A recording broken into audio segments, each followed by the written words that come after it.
नमस्कार दोस्तों आज की इस वीडियो में हम पढ़ने वाले हैं लैग्रेंजेस मीन वैल्यू थ्योरम। पिछले वीडियो में हमने पढ़ा था रोलेस मीन वैल्यू थ्योरम। ठीक है, तो लैग्रेंजेस मीन वैल्यू थ्योरम को LMVT भी बोलते हैं। तो यहाँ पे चलिए हम देखते हैं क्या क्या कंडीशन होता है। सबसे पहले क्या है कि जो फंक्शन आपको f दिया गया, f का मतलब क्या फंक्शन है। If f is a continuous in close interval AB, मतलब जो आपको फंक्शन दे रखा है वो कंटिन्यूअस है। और फिर क्या है, if f is differentiable in open interval AB, मतलब जो फंक्शन दे रखा है वो डिफरेंशिएबल भी है। Then there exist at least one point C in AB such that f dash equal to FB minus f of A upon B minus A। अभी क्या आपको समझ में आया मुझे नहीं पता, अगर आपको कुछ नहीं समझ में आया तो कोई दिक्कत नहीं, अभी मैं आपको ढंग से समझाता हूं तो आपको समझ में आएगा। देखिए सबसे पहले क्या बोला है कि कभी भी लैग्रेंजेस मीन वैल्यू थ्योरम कब आप अप्लाई कर सकते हैं। देखिए आपको जो क्वेश्चन है, जो आपको क्वेश्चन में फंक्शन दे रखा है, अगर वो फंक्शन कंटिन्यूअस है और डिफरेंशिएबल है, देन वहाँ पे एक ऐसा पॉइंट होगा इस इंटरवल के बीच में जहाँ पे f डैश इक्वल टू आएगा f of b minus f of a upon b minus a।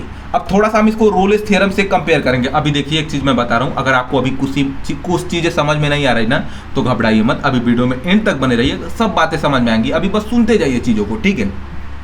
थोड़ा सा हम रोलेस थ्योरम के साथ इसका कंपैरिजन करते हैं। रोलेस थ्योरम में क्या था, हमारा जो फंक्शन था वो कंटिन्यूअस होना चाहिए था, डिफरेंशिएबल होना चाहिए था, और थर्ड कंडीशन क्या था कि f of a equal to f of b होना चाहिए था। तो यहाँ पे क्या है, पहला कंडीशन दूसरा कंडीशन तो सही है, मतलब सेम ही है, लेकिन तीसरा condition f of a equal to f of b यहाँ पे हो, ये जरूरी नहीं है, ठीक है। तो थर्ड कंडीशन यहाँ पे नहीं है। फोर्थ कंडीशन यहाँ पे क्या था कि वहाँ पे एक एटलीस्ट ऐसा पॉइंट होगा जिसका f डैश इक्वल टू 0 होगा। यहाँ पे क्या है कि f dash equal to f of b minus f of a upon b minus A होगा। सिंपल, यही दोनों अंतर आ रहा है, बस यही यहाँ पे देखिए यही अंतर आ रहा है, सिंपल है। तो अब हम इस पे क्वेश्चन सॉल्व करेंगे तो आपकी पूरा डाउट अभी क्लियर हो जाएगा। बहुत आसान है, अगर आपको एक बार RMVT यानी कि रोलेस थ्योरम समझ में आ गया ना, आप इसको चुटकी में इस क्वेश्चन को उड़ा सकते हो, ठीक है।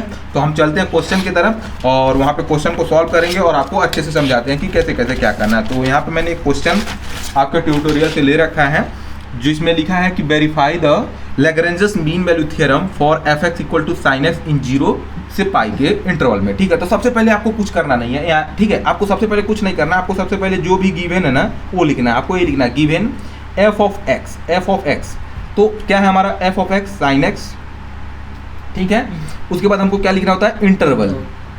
ये दो बहुत इंपॉर्टेंट चीज़ है, ठीक है। तो इंटरवल आपको क्या दे रखा है, 0 से पाई, ये दे रखा है, ठीक है। तो सबसे पहले हमारा कंडीशन क्या होता है कि हमको चेक करना होता है कि एक कंटिन्यूअस है या फिर नहीं, ठीक है। तो सबसे पहले हम लिखेंगे f ऑफ x equal to sin x which is continuous in 0 to pi. क्योंकि देखिए हमको पता है sin x माइनस इन्फिनिटी से प्लस इन्फिनिटी के अंदर कंटिन्यूअस होता है, तो 0 से पाई के अंदर भी कंटिन्यूअस होगा। मैंने आपको पहले ही लेक्चर में बता रखा था, यहाँ पे आपको लिख के भी मैंने दिया था कि sin x माइनस इन्फिनिटी से इन्फिनिटी के बीच में वो हमेशा कंटिन्यूअस होता है। तो यहाँ पे 0 से पाई के बीच में भी कंटिन्यूअस होगा, मतलब ये हमने लिख दिया। अब सेकेंड हमारा क्या है, हमको चेक करना है डिफरेंशिएबिलिटी। हम सबसे पहले क्या करेंगे, जो भी हमको फंक्शन दे रखा है उसको डिफरेंशिएट कर देंगे। ये डिफरेंशिएशन का सिंबल है f डैश x। तो sin x का डिफरेंशिएशन आपको बचपन से ही पता है कि क्या होता है, cos x, सिंपल। तो यहाँ पे आप लिख दीजिएगा therefore f dash x equal to cos x differentiable. ये डिफरेंशिएबल है। अब डिफरेंशिएबल मैं क्यों बोल पा रहा हूँ, क्योंकि आप 0 से पाई के बीच में कोई भी यहाँ पे वैल्यू पुट करोगे ना तो ये क्या आएगा, डिफाइंड होगी वैल्यू, अनडिफाइंड नहीं होगी। अगर अनडिफाइंड होती है तब जाके हम बोलते हैं कि भाई साहब ये डिफरेंशिएबल नहीं है। यहाँ से आप कोई भी वैल्यू पुट करो तो डिफरेंशिएबल ही होगा, मतलब ये डिफाइंड होगा, इसका मतलब क्या है, ये डिफरेंशिएबल होगा। तो आप लिख दो कि ये डिफरेंशिएबल है, ठीक है। ये वाला बात आई थिंक आपको समझ में आया होगा, क्योंकि RMVT में मैंने डिटेल से बता रखा था, ठीक है। तो f dash x equal to cos x जो कि है डिफरेंशिएबल है, ठीक है।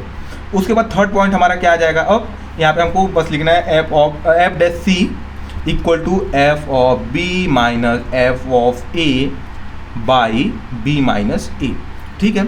अब a और b की वैल्यू क्या है हम यहाँ पे लिख लेते हैं। सबसे पहले यहीं पे मैं लिख लेता हूँ, देखो ये जो यहाँ पे 0 लिखा है वो हमारा a हो जाएगा, और जो हमारा a इंटरवल से हमको लेना होता है, जो हमारा a है वो 0 हो जाएगा और जो b है वो हमारा पाई होगा। यहाँ पे जो इंटरवल है ना उसके हेल्प से हमको लिखना होता है।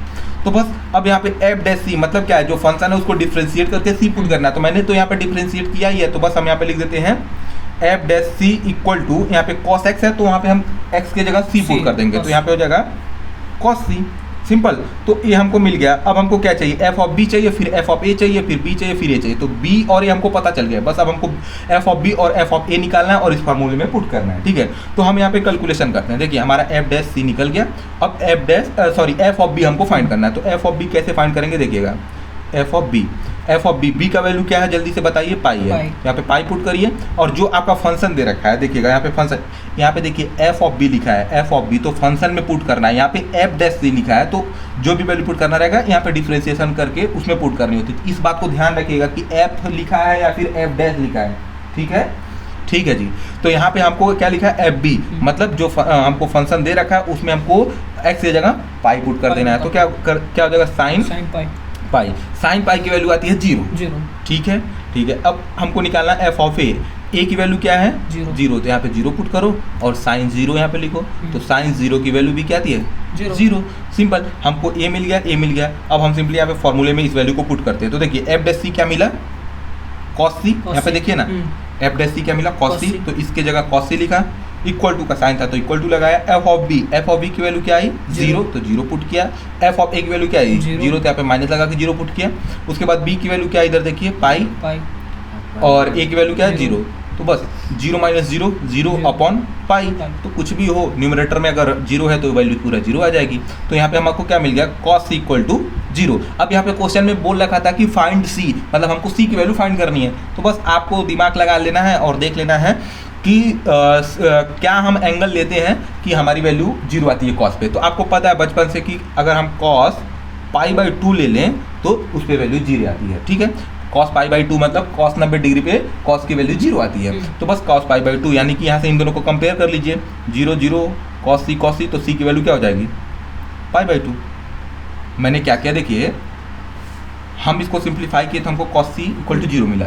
तो हमको ये देखना है कि c की वैल्यू क्या होगी कि ये 0 आ जाएगा। तो c की वैल्यू जब पाई बाई 2 होती है तो हमारा 0 आता है। तो बस यहाँ पे c की वैल्यू क्या होगी, पाई बाई 2 होगा, सिंपल। अब एक चीज़ ध्यान रखिएगा, आपको इंटरवल क्या दे रखा था, इंटरवल दे रखा था 0 से पाई ना। तो आपको एक बार वेरीफाई करना है कि ये 0 से पाई के बीच में ही लाई कर रहा है या नहीं। तो देखो 0 से पाई के बीच में ही पाई बाई 2 लाई करता है, इसका मतलब हमारा c की वैल्यू क्या हो जाएगी, पाई बाई 2। तो बस खत्म हो गया, यही आपका क्वेश्चन था। तो आई होप आपको समझ में आया होगा यार। तो वीडियो को लाइक करना और चैनल को सब्सक्राइब करना।